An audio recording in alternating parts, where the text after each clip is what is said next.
საკრუიზო ლაინერზე აკვაპარკის ჩამოსაშვები ეს მილი ატყდა, როდესაც მამაკაცი აქ იმყოფებოდა და მოსრიალებდა. ძალიან ბევრმა ადამიანმა ვერ შეამჩნია, რომ გაჩნდა ეს უზარმაზარი ნაპრალი და ძალიან საშიში იყო ადამიანებისთვის, რომლებიც აპირებდნენ ამ მილში ჩამოსრიალებას. და ხალხი ყვირის, რომ გაჩერდით, გთხოვთ, არ ჩამოსრიალდეთ, მაგრამ ზემოთ ასო ხალხს არაფერი არ ესმოდა იმის გამო, რომ იქ საკმაოდ ხმაურიანი ამბავია, წყლის ჩხრიალი, ხალხის სიცილი, ყიჟინი და სხვა ხმები ირევა ერთმანეთში. აქედან გამომდინარე, ბევრმა ადამიანმა ვერ მიხვდა იქ სინამდვილეში რა საფრთხესთან ჰქონდათ საქმე.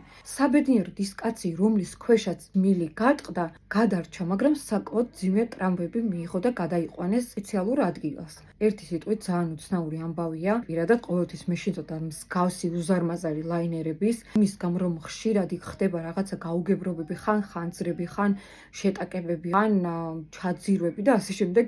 ალბათ არასდროს ცხოვრებაში მსგავს ლაინერზე არ ვისურვებდი მოხვედრას. ვფიქრობთ ამ ლაინერებთან დაკავშირებით დაწერეთ კომენტარებში.